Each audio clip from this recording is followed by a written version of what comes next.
Dubai air show में Dubai air show की तारीख का पहला क्रैश हुआ and Indian air force did what its best at, falling from the sky like stones. अफसोसनाक बात यह है कि भारत की सियासत की भेंट इस टाइम पर भारत के इंडियन एयरफोर्स के पायलट्स बन रहे हैं, और सिर्फ अभी नहीं बल्कि 1947 से लेकर 2025 तक सैकड़ों नहीं हजारों तैयारे भारत के गिर चुके हैं और हजारों ही पायलट्स अपनी जानें खो चुके हैं।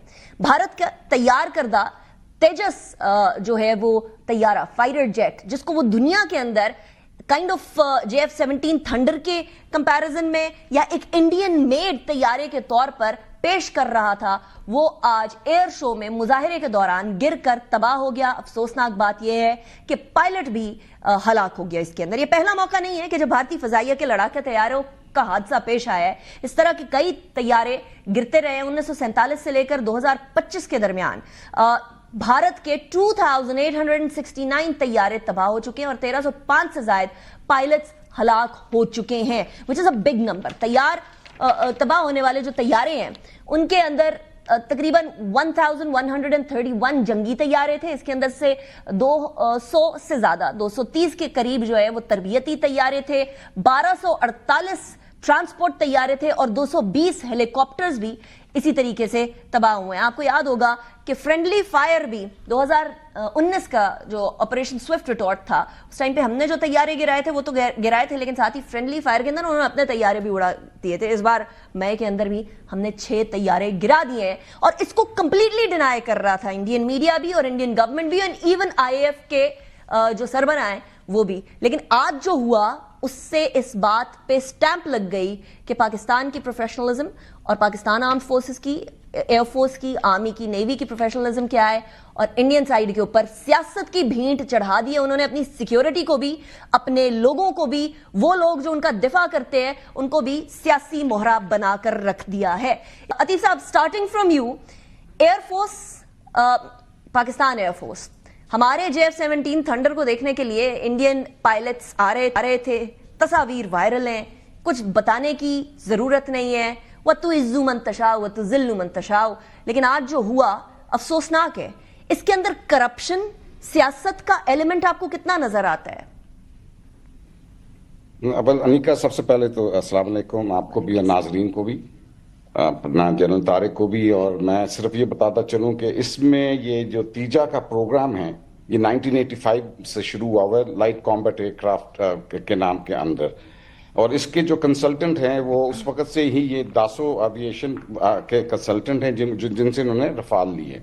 1985 से लेके अब तक ये इस प्रोग्राम को बहुत ज़्यादा मसले मसाइल आए हैं, इंजन के हवाले से, एयरफ्रेम के हवाले से। और जो आपने अपनी इंट्रोडक्शन में कहा है कि पॉलिटिकल इंटरफेरेंस ने काफ़ी हद तक इस प्रोग्राम को तबाह भी किया और करप्शन के एलिमेंट जो है वो भी इसके अंदर बहुत ज़्यादा नज़र आया है।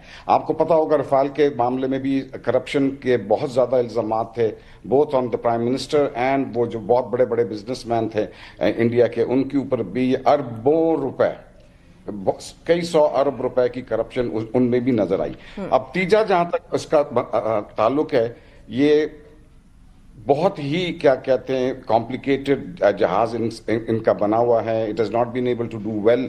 इन्होंने बड़ी मुश्किल से 2 स्क्वाड्रन्स अपना इंडक्ट किए 2016 में, लेकिन ये तीजा ने माँ के हक में पार्टिसिपेट नहीं किया।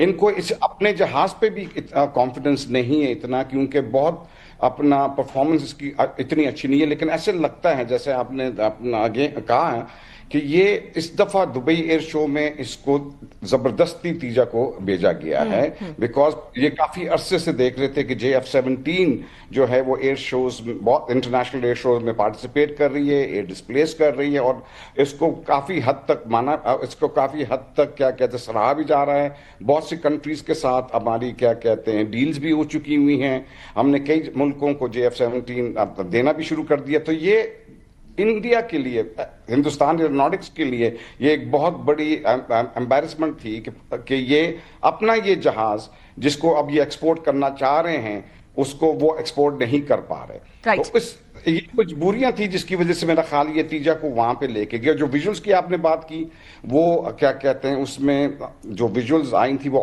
آئل لیک کی جو آئی تھی, جس میں انہوں نے شاپنگ بیگز نیچے رکھے ہوئے تھے. یہ تو بہت ہی زیادہ کیا کہتے ہیں کرمنل نیگلیجنس کہہ سکتے ہیں آن دا پارٹ آف جو ان کے ٹیکنیشینز وہاں تھے. پتہ نہیں اتنے کو ڈی موٹیویٹڈ ہو چکے ہیں وہ کہ ان کو اس چیز کی پرواہ نہیں کہ دنیا کے سارے کیمرے جو ہیں اس وقت اس ایئر شو کے اوپر فوکسڈ ہیں.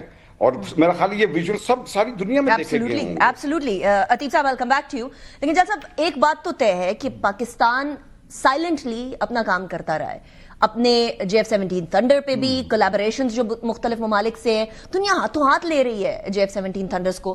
لیکن ایک طرف سیاست ہونا, ایک طرف ڈیفنس ہونا, دوسری طرف آپ انسانی جان کو داؤ پہ لگائی چلے جا رہے ہیں. Does Indian leadership have no shame? بالکل, مودی میں تو بالکل شرم نہیں ہے. یہ انتہائی بے شرم انسان ہے اور اس نے پروو کر دیا کہ اپنے اس کے جو فرنٹ مین ہیں اڈانی اور امبانی کی ڈیفنس ریلائنس اور Adani defence and aerospace industry, یہ اس پروجیکٹس میں انوالو نہیں ہیں. اور دیکھیں میں تو پہلے تعزیت کرنا چاہوں گا جو پائلٹ اس میں مارا گیا اس کی فیملی سے انسانیت کے طور پہ, بٹ پروفیشنلی آپ دیکھیں 3 دن اس کا آئل لیک ہوتا رہا اور پھر اسے ایروبیٹکس کر رہے ہیں جا کے. اور ان کے تو جو چیف آف ڈیفنس سٹاف ہیں انیل صاحب, انہوں نے تو دیکھیں 15 تاریخ کو سیمینار میں کہہ دیا دہلی میں کہ ہماری ڈیفنس انڈسٹری میں ذرا رتی بھر قومیت نہیں ہے, اور ان کا صرف ایمان جو ہے وہ پروفٹ کمانے پہ زور لگا ہوا ہے. اور ہم سے کہتے ہیں کہ چیزیں انڈیجنس ہم پروڈیوس کریں گے اور لا کے امپورٹڈ کھڑی کر دیتے ہیں, اور اس میں بھی فالٹس ہیں. بڑے بڑے دعوے کرتے ہیں بٹ آن گراؤنڈ ان کی پرفارمنس بڑی پور ہے اور پیتھیٹک ہے. اس قسم کی انہوں نے بات چیت کی. تو مودی جو ہے وہ اس کو اپنے جو ہے بیوقوفی میں